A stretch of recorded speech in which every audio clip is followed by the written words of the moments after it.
Yes, delegates, you are enjoying these wonderful speeches now, and we have very eminent speaker, our new editor of Eco Library, who has taken the responsibility from Rajesh, Dr. Kumar C. He is from Chennai, and I invite him to this beautiful platform. Good evening, everybody. At the outset, I would like to thank Kanchimudu sir for having given me this opportunity to be amongst this august audience. I'll be talking about epicardial echo today. It will be in two sessions, 14 minutes of PowerPoint presentation and a 4-minute video of how we do it in our institution.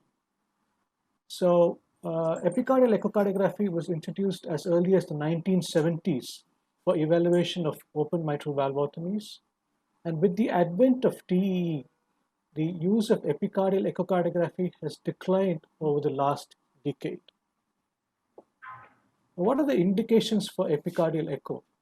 Whenever you need to perform a safe and comprehensive perioperative echocardiography for patients where TE probe insertion is difficult or contraindicated. So these were the AAC 2013 recommendations for contraindications for TE.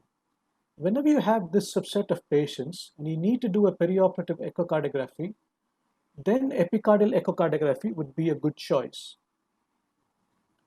The guidelines for epicardial echocardiography was published in 2007 by ASC and the SCA by the Council for Intraoperative Echocardiography. They published a standardized set of 7 views. Now, the average time to achieve these 7 views is roughly around 5 to 10 minutes.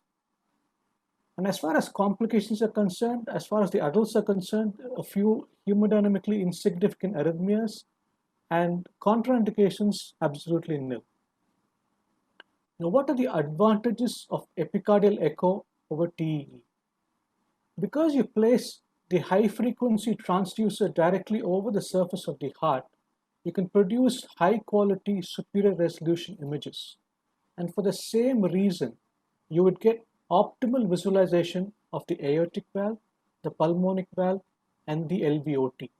And whenever you have a discrepancy between TE and direct invasive transvalvular pressure gradients, the epicardial echo will bail you out. Epicardial echo also has some disadvantages in that it has limited access to posterior and apical cardiac structures, and you'll find it difficult to view the pulmonary veins, the coronary sinus, and the left ventricular apex.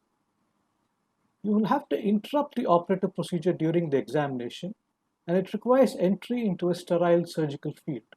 And like the TE, it is not a continuous, non-intrusive monitor of cardiac function. Now, the probes we usually used are the pediatric high-resolution, high-frequency probes of around 5 to 12 megahertz, and the depth which we usually use for examination is less than 12 centimeters. Now, whenever we do an epicardial echocardiography, we do pour warm saline into the pericardial space. This is to improve transducer epicardial surface contact. So who performs the epicardial echo? It is usually an anesthesiologist with training in advanced perioperative echocardiography or by a cardiac surgeon under the direct guidance of a cardiac anesthesiologist experienced in TE. An epicardial echo is done after sternotomy and pericardiotomy, but prior to initiation of cardiopulmonary bypass. Now, as per the ASC SCA guidelines, there are 7 imaging planes. Now, I will take you through all these 7 imaging planes, and each imaging plane will be discussed as where you would keep the probe, what is the orientation of the ultrasound beam, what are the structures viewed, what are the uses, and what are the drawbacks of each view. The first view is the epicardial aortic valve short axis, where the probe is positioned over the aortic valve annulus, and the beam is oriented towards the aortic valve and short axis, medially and posteriorly. For most of the views, the orientation of the probe marker would be towards the left shoulder. The limitation of this view is you cannot make spectral Doppler assessments of the aortic valve. Now this is an aortic valve short axis view, and here you can see the three cusps. The right coronary cusp is towards the near field, the non-coronary cusp is towards the intraatrial septum, and the left coronary cusp is towards the right of the image. In this, you can make measurements of the aortic valve area by planimetry. You can also use this view to assess the origin of the AR. Here you have a central mild aortic regurgitation. The next view is the epicardial aortic valve long axis, where you place the probe on the aortic root along the right side surface, and the beam is oriented towards the LVOT and the aortic valve. This is an aortic valve long axis view. You would look at the LVOT, the aortic valve, and the proximal ascending aorta. You can make measurements of the LVOT, the aortic valve annulus, the size of the sinus of Valsalva, and the STJ and the proximal ascending aorta.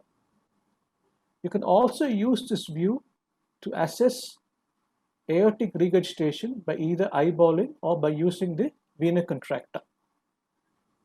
You can place a pulse wave Doppler on the LVOT to look for LVOT obstruction, and you can place a continuous Doppler on the aortic valve to look at the aortic valve gradients to quantify for aortic stenosis. Now the next view is the epicardial LV basal short axis view. Here the probe is moved from the epicardial aortic valve short axis along the RV myocardium towards the apex. So it will be somewhere between the aortic valve short axis and the RV apex. This is the LV basal short axis. In this view, you will look at the mitral valve in an end fast, and you will have the anterior mitral leaflet towards the near field, the posterior mitral leaflet to the far field, the anterolateral commissure to the right of the image, and the posterior medial commissure to the left of the image. From the anterolateral commissure towards the posterior medial commissure, you would have the A1P1, the A2P2, and the A3P3 scallops. This view can be used to quantify the mitral valve area by planimetry. It can also be used to cite the origin of the MR jet. You have a mild MR coming off from the A2P2 in this patient.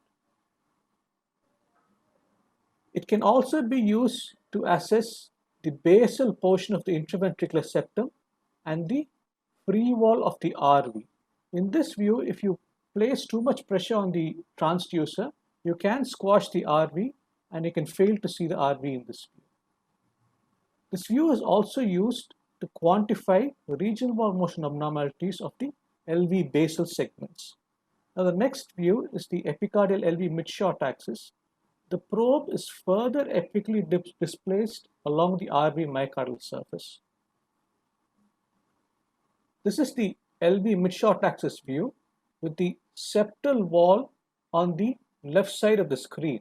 And in a clockwise fashion, you would find the anterior wall, the lateral wall, the inferior wall, and you would find the anterolateral papillary muscle on the right of the image and the posterior medial papillary muscle on the left of the image.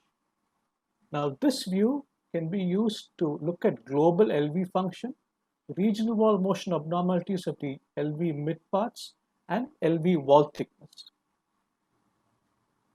You can also assess RV function and mid-intraventricular septum integrity in this view. Now coming to the next view, which is the LV epicardial LV long axis. Here you place the probe on the RV free wall, but it will be close to the apex. The difference here is the orientation of the ultrasound beam. The beam will be oriented superiorly and towards the patient's left shoulder. The limitation of this view is if you have an obese patient, it's difficult to get this view. Now this is the epicardial LV long axis where you have the left atrium, the mitral valve, the left ventricle with the infralateral anteroseptal walls, the LVOT, the aortic valve, the proximal ascending aorta, and a part of the RV. This view can be used to look for regional wall motion abnormalities of the anteroseptal and inferior lateral walls. It can also be used to make measurements of the aortic annulus, the LVOT, the sinus of Valsalva, and the STJ. If you turn the probe towards the right, more of the mitral valve with the subvalvular apparatus can be assessed in this view. And if you turn the probe to the left, more of the aortic valve can be assessed in this view.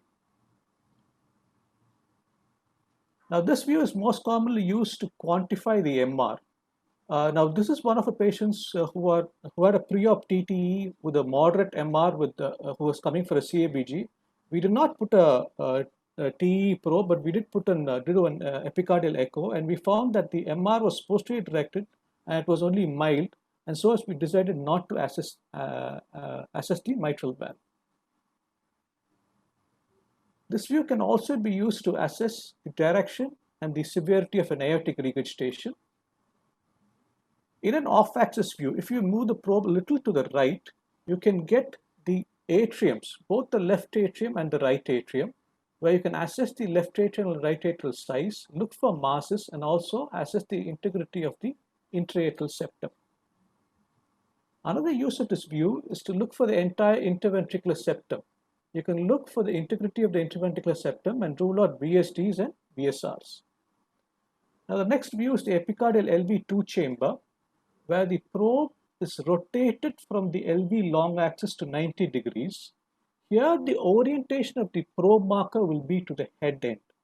The limitation of this view is your LV is positioned laterally in the thorax, and it is difficult to move the probe under the sternum or the sternal spreader to obtain this view. Now, this is an LV2 chamber view where you have the LA, the mitral valve, the LV along with the inferior wall and the anterior wall. You can use this view to look for regional wall motion abnormalities of the basal and mid-inferior wall and anterior wall. You can assess the pulmonary vein flows here and look for any thrombus in the left atrium. This view is also commonly used for looking at flows across the mitral valve. Now, coming to the last view, this is the epicardial RVOT view, where the probe is positioned directly over the RVOT with the orientation of the ultrasound beam towards the patient's left shoulder. Now, this view is akin to the TE transgastric RV inflow-outflow view. You have the aortic valve right in the center, the left atrium, the intra-atrial septum, the right atrium, the tricuspid valve, the RV, the RVOT, the pulmonic valve, the MPA, and the LPA and the RPA. This view is usually used in adult cardiac surgery to position the pulmonary artery catheter. We can also place a color flow Doppler across the RVOT and the pulmonic valve to look for gradients. Here I have placed a pulse wave Doppler across the RVOT to rule out any RVOT obstruction. You can also place a continuous wave Doppler over the pulmonic valve to grade pulmonic stenosis, and you can eyeball the pulmonic regurgitation jet in this view. Now, I've completed the 7 views of epicardial echo. Now, as I told you in the first slide, there has been a reduction in the use of epicardial echo ever since TE came into limelight. So, will there be a re-emergence of e-echo? Now, this is how my OR looks during a TE. My entire machine is covered in plastic, and you can see the probe is actually covered from the patient's mouth. Sorry about that. From the patient's mouth to up to the mission end, and you can see all these knobs which we use to change the angles. These trackballs are all covered in plastic, and it's extremely difficult with all your PP suits to actually do a comprehensive TE in these patients. So in June of 2020, JASE, there was a statement from the AAC which was endorsed by the SCA. This was also endorsed by IACTA regarding the considerations for protection of patients and echocardiographic providers when performing a peri-procedural TE during the coronavirus outbreak. Elena Nicora et al. Said that TE carries a high risk for SARS-CoV to spread, and that there was this very interesting letter to the editor in June of 2020 in JCVA from Muralidhar Sir et al.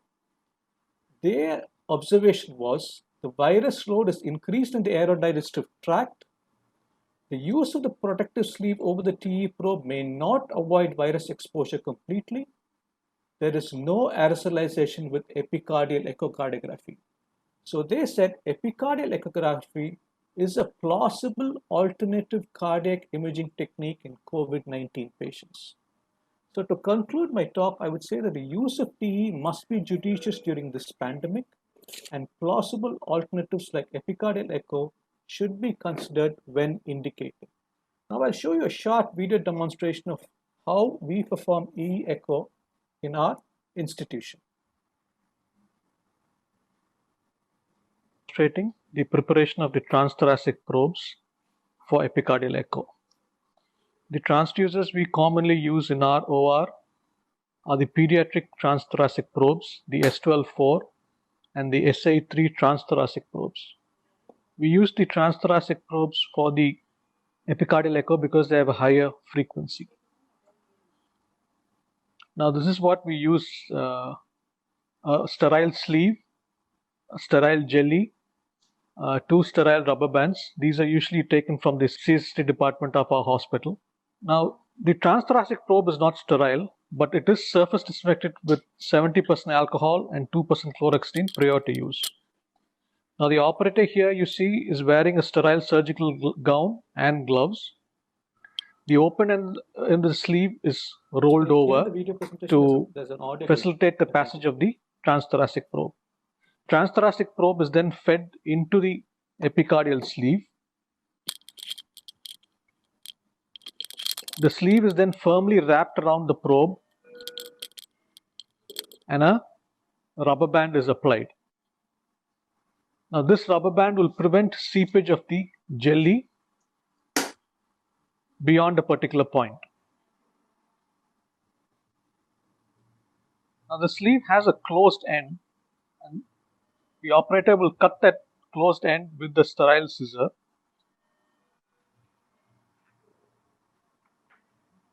Now sterile jelly is applied over the transducer head.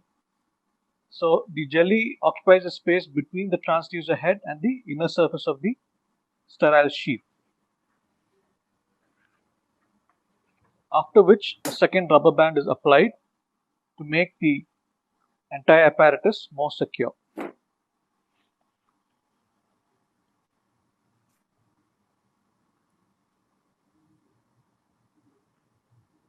Now what you have is a transthoracic probe with a sterile covering ready for use. And always make sure there are no air pockets to enhance the contact between the transducer probe and the surface of the heart. Now this is the prepared epicardial sleeve. This is a live demonstration of the position of the epicardial probe and their corresponding echocardiographic views. We will start with the epicardial aortic valve short axis, where the probe is placed on the aortic annulus. Remember, the probe marker should always be towards the left shoulder. The ultrasound beam is directed posteriorly to the heart. Next, we go on to the epicardial aortic valve long axis, where the probe is placed along the right side surface of the aortic root. For the LV basal short axis, the probe is moved along the RV myocardial surface midway to the apex. For the LV midpapillary short axis, the probe is moved further down towards the apex along the RV myocardial surface. The LV long axis view is developed by placing the probe as close as possible to the apex, and this will be directly underneath the sternal spreader. The difference here is the ultrasound beam will not be directed posteriorly to the heart, but it will be directed towards the patient's left shoulder. For the LV two-chamber view, from the LV long axis, the probe will be rotated 90 degrees so that the marker is facing the patient's head end. The RV-OT view is developed by placing the probe directly on the surface of the RV-OT, and the marker will remain towards the patient's left shoulder.